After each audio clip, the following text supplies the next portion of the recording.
জুরি বোর্ডের অভিজ্ঞতা দুর্দান্ত। আমি ছিলাম উমেন সেকশনে, ওখানে আমরা 4 জন জুরি ছিলাম। রোনাক তাহের, যিনি অস্ট্রেলিয়া থেকে এসছেন, আলেকজান্দ্রা, যিনি ইউকে থেকে এসছেন, এবং মারিয়া, যিনি ফিলিপিন্স থেকে এসছেন। তো আমরা চমৎকার সময় কাটিয়েছি একসাথে। 27টা ছবি দেখেছি আমরা, ডকুমেন্টারিজ, শর্টস এবং ফিচার্স মিলিয়ে, এবং ভীষণ ভালো ভালো সব সিনেমা দেখেছি, স্পেশালি ডকুমেন্টারিজ এবং শর্টস। তো চমৎকার একটা অভিজ্ঞতার মধ্যে দিয়ে গেছি এবং অনেক বন্ধু হয়েছে। সব মিলিয়ে দারুণ সময় কেটেছে। আমি না, প্রথম কথা, তুলনা করতে একদমই রাজি না পৃথিবীর কোনো কিছুতেই।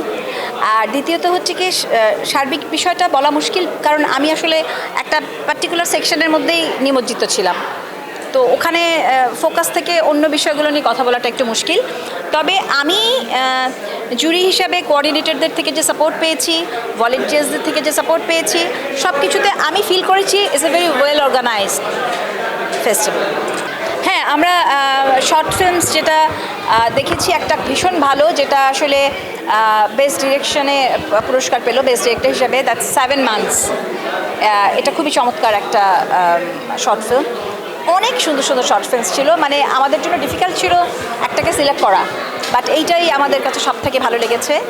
আর ডকুমেন্টারিজ ছিল নানা রকমের, কিন্তু তার মধ্যে এই যে যুদ্ধ এবং যুদ্ধ পরবর্তী একটা দেশ থেকে আরেকটা দেশে উদ্বাস্তু হয়ে চলে যাওয়া, এবং মানে নিজের মাটিকে ছেড়ে অন্য মাটিতে চলে যাওয়া, আবার অন্য মাটিতে নিজের বীজ বপন করা, আবার সেখান থেকে একটা ট্রমার মধ্যে থাকা, ওই যে টানাপোড়েন, এরকম বিষয়বস্তুর উপরে, বা জাতিসত্তা বিলীন হয়ে যাওয়ার যে চেষ্টাগুলো থাকে, তো এরকম নানান বিষয়ের উপর ডকুমেন্টারিজ ছিল, যেগুলো আসলে খুবই কি চমৎকার ছিল, এবং আমাদের সবাইকে ভীষণভাবে এটা টাচ করেছে। মানে আমরা খুবই খুবই মানে ইমোশনাল হয়েছি।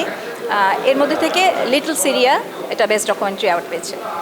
যারা, আমার ধারণা কি জানেন, যারা বলে তারা আসলে কাজটা করে না, আর যারা কাজটা করে তারা আসলে করেই যায়।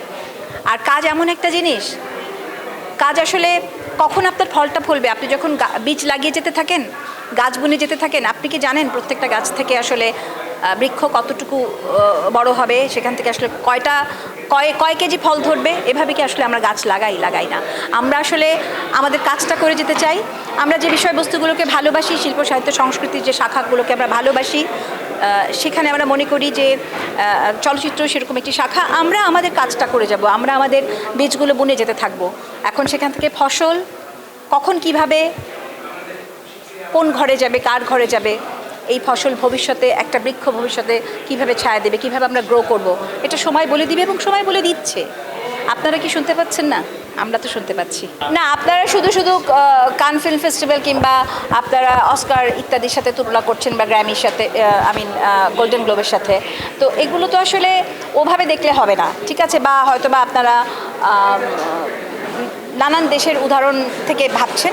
হ্যাঁ, আমি আপনাদের সাথে এই বিষয়টাতে একমত যে আমাদের অংশগ্রহণ আরও বেশি হওয়া প্রয়োজন, ঠিক আছে? কিন্তু মানে এভাবেই কিন্তু হয়, দেখা যায় যে একটা ফিল্ম ফেস্টিভ্যালে সবথেকে বেশি পার্টিসিপেট করেন আসলে রাইটার্স, মেকার্স, সিনেমাটোগ্রাফার্স, এডিটার্স, যারা আসলে সিনেমা কেন্দ্রিক মানুষ। এটা যে তারকা কেন্দ্রিক হতে হবে ব্যাপারটা কিন্তু তা না। আমি আসলে মানে হুট করে এর মধ্যে ঢুকে পড়েছি না। এবার আমাদের অপিও ছিলেন এশিয়ান ফিল্ম সেকশনে, তো এই আর কি।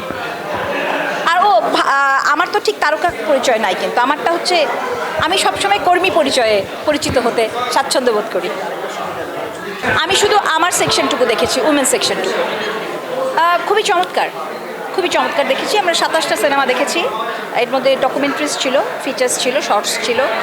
তো অসাধারণ সব সিনেমা দেখেছি, এনজয় করেছি। মানে এটা শুধু এরকম ছিল না যে জুরির দায়িত্ব পালন করা, প্রতিটা মোমেন্টকে এনজয় করেছি।